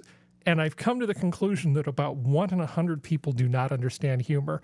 There's all these people who, well, the fights do cocaine all the time, and that's not, shut up. You also have to understand the Jolly Channel is the Korean Englishman guys. Yeah. And their fan base is very K-pop and very Korean based. So they don't, if you've ever seen a K-pop stand, they don't know humor. They don't. It's just. I follow the Jolly guys because I think they're funny. I'm laughing at the meta here. Yeah. Yeah, so just all of the people who don't understand what the comment means. It's a joke, first of all. And and I have a rule, which is I do not explain my jokes. Okay. Exactly. You just don't. put a Never explain a harpoon joke. in your jokes. Don't, when you crack a joke, Yeah. shut the fuck up. The joke is over. Do not hurt that joke by continuing to talk about the joke. Yeah. Now, one Mike person can walk away. one person did actually get the joke and make a comment, and then I followed up with another comment, just reinforcing the original joke. But you never apologize for a joke, and you never explain a joke. But about 1 in 100 people just don't understand humor. That's the only conclusion I can come up with, because they just saw the smiley face at the end, and they just did not understand the comment, and it's just herder. Yeah. You know, heroin, fentanyl. Can I offer a bit of advice to our listening audience? Sure. It's a total of 4 words, but it's actually only 3 separate words, because one word is reused. And so it's a very brief little motto I remember all the time, both when I was in the Navy and in later life. Never complain, never explain. Never complain, never explain. Yeah. I had to change that because I was pretty sure somebody was going to criticize me for having 22% battery on my phone. But okay, I know I'm. You know what the problem was? Hey, Yeah. you didn't type LOL, so nobody recognized it was a joke. Lol. Lol. I still use LOL, but kind of ironically. Yeah, but you're doing it from Leet Speak. That's the difference. Exactly. I was an actual Leet speaker. IR noob. Exactly Good times. Okay, let's see. Where do we want to go from here? How are we doing for time? Let's see. We have about an hour and 37 minutes in. Okay. Let's see. Do I want to talk about... Did you guys talk about the hidden... I decided to just ignore the stuff about the lab in California that had the Chinese owners and the fentanyl and the COVID virus and all the other stuff, because I assume that's already been talked about. And then the sort of the pseudo-Chinese police stations, you guys have probably already covered all of that sort of stuff. This is just sort of a thing that happens all the time. I know this is the least surprising headline ever. New York Times, U.S. officials search for hidden Chinese malware that could affect military operations. That's what's called Tuesday in any government thing. That's all you do half the time, is try to make sure that you're not buying things that can be subverted by your enemies or hypothetical enemies. This, again, was another one of those slow news days. Yeah, exactly. Well, this is why, you know, if you buy a product, a lot of times for the government, they'll just say, well, you have to give us the source code. And we need to be able to install the source code ourselves. But when you're talking about hardware, it's pretty easy to build evil into hardware, which is why we don't buy phone stuff from Huawei for government phone stuff or networking equipment, because it's really hard to catch all the things that are embedded in the silicon that might be evil. You would have to get the code they burn into it. I mean, you would have to get some kind of a readout that you could trust from that. God, it's a nightmarish reverse engineering job. Well, back when our government, because of course we would never do anything wrong, but when we were trying to spy on the bad people who were doing things in the U.S., the 3-letter agencies were actually stopping shipments of networking equipment that were going to people that were under investigation, and then swapping out parts, resealing them back up, and then saying, okay, UPS, you can deliver this now. Oh, boy. That effectively, do you remember that story? I actually have forgotten about I probably sound like a crazy person, but I promise I'm not. This was actually... When was this, roughly? Oh, gosh, probably about 10 years ago. But that's like my canonical answer to everything when I can't remember how long ago it was. It was a while. Okay. Yeah, all right. But they were literally like, oh, you're going to buy something from Cisco. They would just put a backdoor into the router. This is, of course, this is when they were going after the bad people, of course, because our 3-letter agencies would never do that without a warrant. And why should they? Because it's just so easy to get the company to hand the information over. Sorry, now we're talking about some other stuff. Never mind. Moving on. Let's see. I think we all know another not surprising thing. Feminist frequency to disband at the end of the year. Well, Did they ever finish all of the things that they people? promised. I don't know. Am I ever going to get my graphic novel from Lindy Page? The thing about Hannibal. Let's just say I've been burned by crowdfunding a few times. I don't know. She sort of half-assed a few things and didn't deliver a bunch of other stuff. But she's not the only game in town now. The sort of paying money to people to make yourselves look more virtuous. There's lots of competition, so you don't really need feminist frequency anymore. So I'm kind of shocked that they're even around. I figured they'd gone away years ago, but no, they're officially shutting down at the end of this year. Couldn't happen to a nicer bunch. And nothing of value was lost. Nothing of value was lost. That bunch of whiny bunch of creatures. I'll just leave it at that. Yeah. Well, I mean, sorry, you mentioned feminists, and that's it. Well, it goes back. It goes back to the beginning of Gamergate, basically. Truly hateful people in that.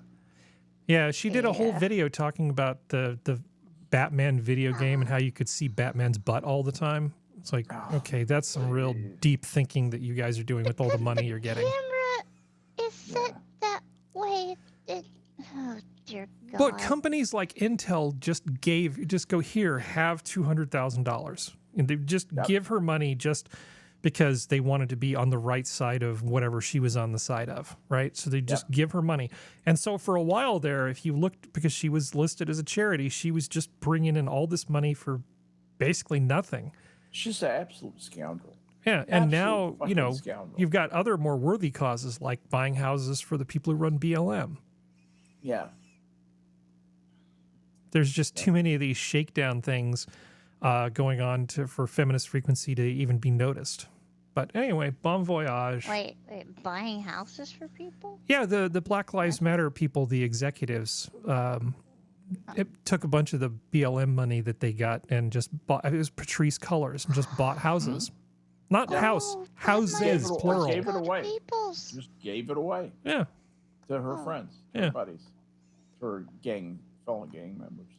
Oh, speaking of race grifting, professor fired for faking data to prove lynching makes whites want longer sentences for blacks. 6 studies retracted.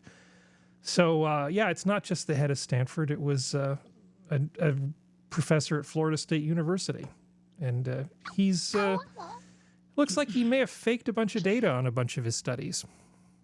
Oopsie. No. Oh dear. Is this the new, like, remember there was like a whole bunch of people who were faking being different ethnicities. Now it's a bunch of like professors faking studies. Great. That's what it is. Stewart, who is black. Okay, hadn't noticed. He claimed to be lynched. New York Post. Yeah. All right, well, moving on. I figure just a little bit of schadenfreude between the feminist frequency and this guy getting his pee-pee whacked. So this is a thing that happened. Dianne Feinstein, 90, cedes power of attorney to her daughter, but still serves in Congress. Okay. How do we feel about this? Okie As long as the corpse has a heartbeat and there are any brainwaves at all, she's just as competent as anybody else. No, I has questions. Okay, so you give power of attorney to somebody. That's because you are not mentally capable. You cannot, because I know this, because Noah has power of attorney. I think he does. He has something like that. Anyway, you are not capable of thinking rationally and doing stuff like that. So why is she in office? She's not capable of thinking and doing rational stuff. Why the hell is she there? Well, she doesn't matter who's the person who's in office now. I think what we're proving with Biden is that it doesn't matter who the figurehead is, as long as the right people are, manipulating his mouth by way of his anus. Oh. Yeah. So, okay, she is puppet. Okay, she is. Yeah, so as long as she votes correctly, they honestly, this is the way the Democrats are. They don't care as long as she votes the way they want her to. As long as she's got a D next to her name and she's doing what she's doing, it's fine. She has been in Congress for roughly 1,000 years, and or a senator. And because of that, she's very highly placed on a number of committees because they, you know, seniority is one of the factors that goes into this stuff. So she has her feeble fingers on the pulse of an awful lot of very important stuff that happens in government. And if you replace her with somebody else, they will have no seniority and they will immediately become just a nobody. If they keep traveling her back and forth from Washington, D.C. to San Francisco, nature will take care of this problem. Yeah. Yeah. Yeah. Should not be flying. No. And as far as She power should of be at attorney, home enjoying her grandkids. she should. But as far as power of attorney goes, Kefki, the most common reason that most people do it, give somebody else power of attorney is because of incapacity. But broadly speaking, there are all sorts of ways that you give limited power of attorney to a lot of people for all sorts of things and just don't really know about it. Anytime somebody's sort of acting as your agent in a limited capacity, you're effectively giving them power of attorney. Okay. But it's just like, for instance, if you entrusted somebody to handle like a business deal, like buying some property or something, you might use power of It's attorney. a guardian, right? It's not. A guardian may have power of attorney, but power of attorney doesn't make you a guardian. Okay, but if someone has guardianship over you, it's not power of attorney. They would have power of attorney as well, typically. Oh, they would. Okay. Well, to do things on your Sorry. behalf. This confuses me. Yeah, so they can do things. Representative, that's the word. Yeah, so they can do things like go to the bank and sign things in your name. Okay, so does a representative does not have power of attorney, right? They may. Oh. The thing is, Well, power of attorney is like it's a tool, right? It's just Yes. that most people, 99.9% of people, don't really give an unlimited power of attorney out unless they're incapacitated. Okay, and so, but she did that, right? She gave unlimited. Yeah, her out. daughter is basically managing her personal affairs now. Okay, well, then she's incapacitated. Did she get unlimited P of A, or was it? I bet that's a pretty structured limited P of A. It might be. Yeah, almost guaranteed. Can't wait for Ricada to talk about this too. Yeah, this would be interesting. If she really ceded full power of attorney to her daughter, that means she's essentially non-compass. Yeah, or she's just training her daughter for the the reason that you give unlimited power of attorney, older people do that so that they can be taken care of, have their affairs taken care of competently. They're not competent to take care of their affairs.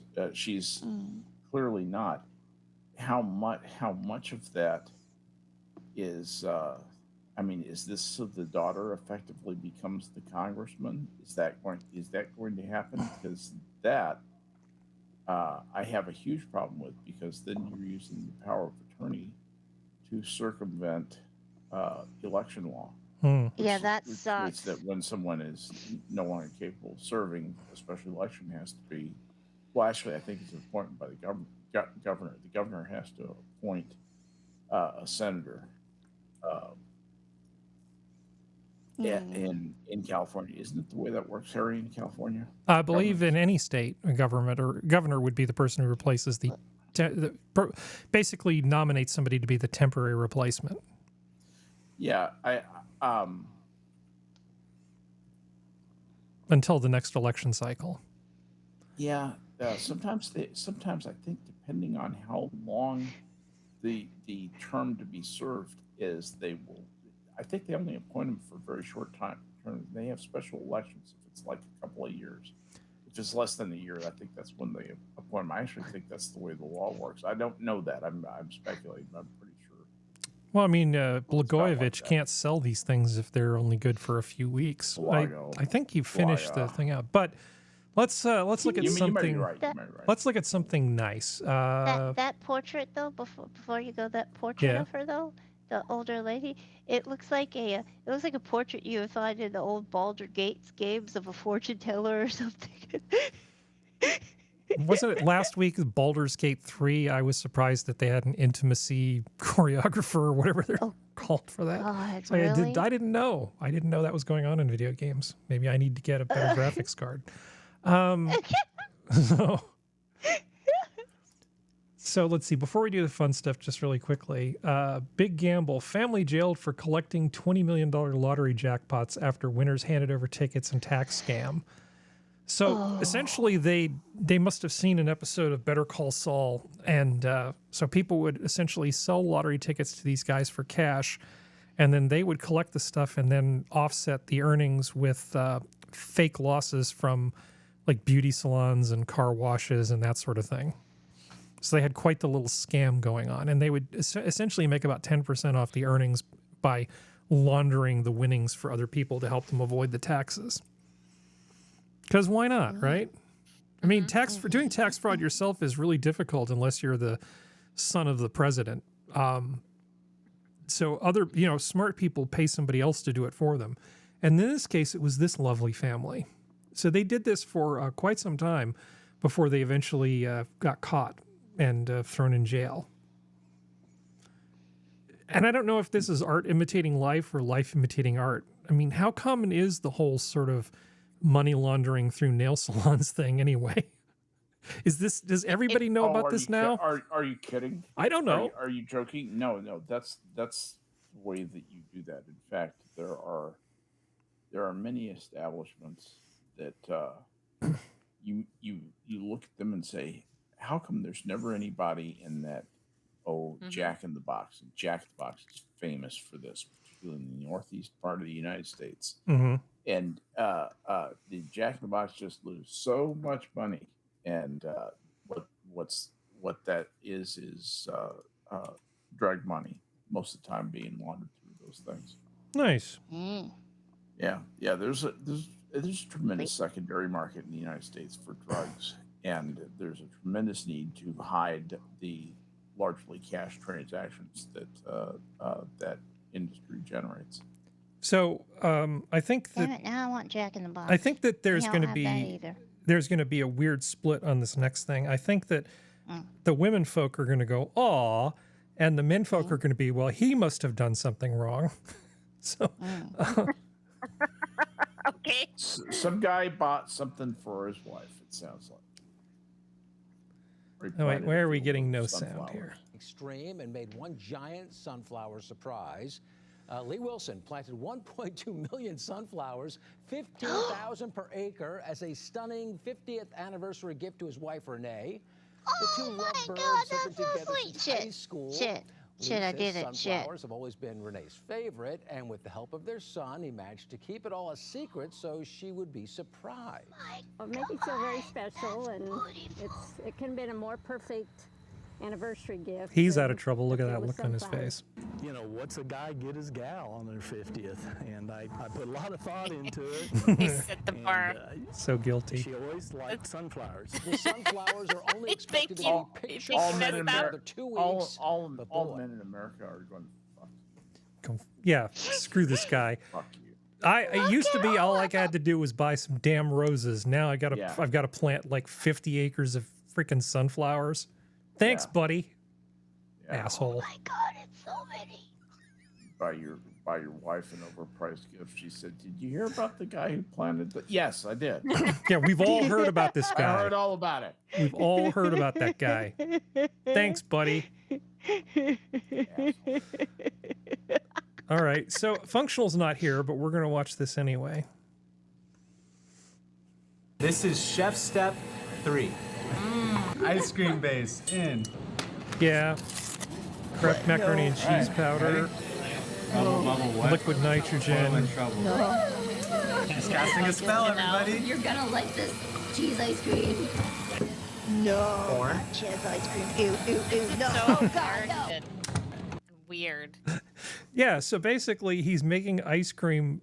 I mean, people, okay, it always surprises me in California, people would drive an electric car to one of these places where they make the ice cream like this with liquid nitrogen, and then they would go home in their electric car with that ice cream. Do you know what the carbon footprint is for the liquid nitrogen to make that ice cream? Yes. Is there a less efficient way to cool to that make ice cream than liquid nitrogen? we're gonna take air and we're gonna compress it down to the point where it's a liquid. I know. And then we're gonna put it in special trucks with giant, super thick walls that are basically big vacuum flasks, but they're incredibly heavy. We're gonna put diesel in these trucks. We're gonna drive it to this thing so some douchebag gastronomy guy can basically make corn cheddar cheese ice cream for a YouTube thing. Blasphemy! Sorry. Yeah. Sorry. This just makes me angry. Cheddar cheese. Maybe it's good. That's wrong. Don't No, that's know. not good. There's nothing good about that. No. Sora, there's what do you nothing- think? Exactly. Nothing good. Would you, if you I were would offered try this? it, but I wouldn't pay for it. Okay, if it was like an amuse-bouche or something, you might try I would it. try it because But- I like. Okay, I love KD. So KD frozen, like the powder frozen Mhm. in with cream. Okay, so you're basically having the frozen Kraft dinner sauce, which Mhm. is delicious. Add corn. In essence, it shouldn't, and it's gonna. That kind of corn is probably sweet. It's probably okay. It'll be one of those really weird. Okay, I'm very drunk, so I'm gonna eat this kind of food. Yeah. I know this is going to come as a shock, but I'm one of those people that likes vanilla ice cream as like my first, second, and third choice. Yes, If me if too. somebody Ice cream has like also. really good fresh peach ice cream, I'll do that. I'll have a little dalliance every now and then, but I just like vanilla ice cream. I don't want macaroni and cheese, Van Leeuwen, or whatever this abomination is. Like, why?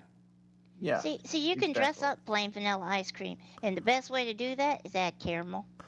I actually, I was very sad. Just I add a made spoon. I made Just a add bunch a of homemade butterscotch sauce, Kefki, and that's- because I'd forgotten about some of it, I had to throw a jar of it away today. I was very sad. Oh, Yeah, I know. I like my ice cream to taste like toothpaste. I like mint chocolate chip. Okay, mint chocolate chip is one of those flavors that I can deal with. I mean, it's not my favorite, but I used to like it a lot as a kid. And so I don't know how much they have it like to the west, but around here we have frozen custard stands, Mhm. and the vanilla from frozen custard stands are amazing. Well, that's basically what some people would call French vanilla, and yeah, we can get that out here. Oh, French vanilla is freaking amazing. I That's have my the favorite type. I have there's a place I think it's in San Francisco or maybe it's some other left coast place, but it's called Humphrey Slocum and they're a high-end ice cream place and I have their Sounds cookbook. familiar. Yeah. And they make a pretty damn good French vanilla, but Van Leeuwen out of New York makes a pretty good sort of frozen vanilla custard. They started to sell Van Leeuwen has started to sell their ice cream in pints at like Walmarts and stuff like that, so it's getting interesting. Chef John on his channel, Food Wishes, has a recipe for vanilla custard if you're interested in making your own. There's so many custard shops around here, I don't really have to worry about it. Well, this is part of how I try not to eat too much ice cream. I usually figure I'll give myself a pass if I make it myself. Otherwise, I have to be pretty stern about it. It's a loophole. It's a loophole in the diet plan that if I make my own ice cream, I can eat as much as I want. And I normally don't make it. Well, because we don't eat like the giant, like the ice cream makers, like the big ones. We actually Mhm. have a Ninja Creamy. Mhm. Oh yeah. So we make it in smaller pints.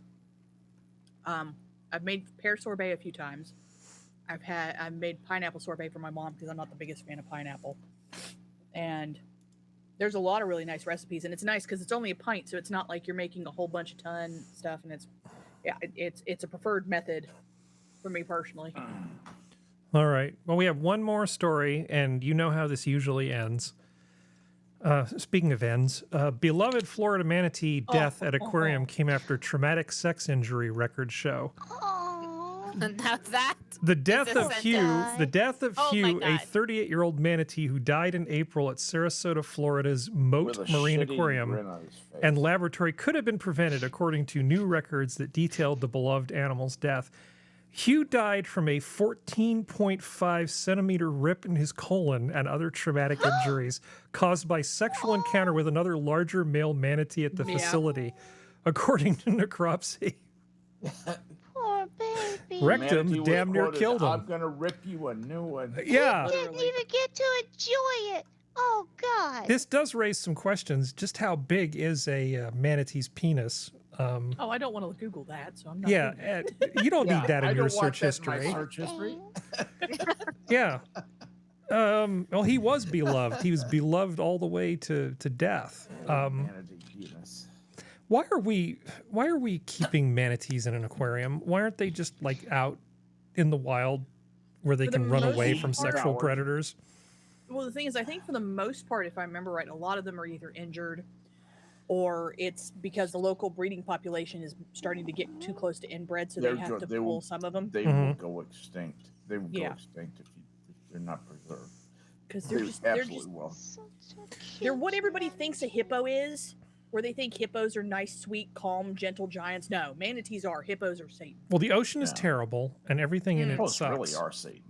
They are. Except for tuna, which are delicious. Tuna is delicious. I will agree with you on that. Italian ice. Oh God, Italian ice is amazing. Toss. Oh God. she's going Kefki, are you having a moment? Yes. Sorry. That's okay. Have you never had Italian ice, Harry? I have. Italian ice is bomb. Oh, black cherry Italian ice. Ha ha. No, I have had it. So is there anything else we want to talk about after this happy, uplifting story of aquatic coitus? Injury. Yes. Yeah. No? I feel, No? Well, anyway, Death this has comes been for us all. your Minions of the Zoo for Saturday.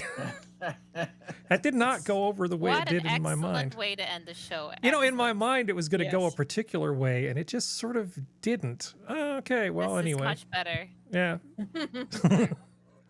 Sorry, Dream of dude. the manatee, everyone. Oh God. It went out with a whimper instead of a bang. Well, anyway, this has been your Minions of the Zoo for Saturday. Thank you, panel. Thank you, chat. Zoo's closed. Good night.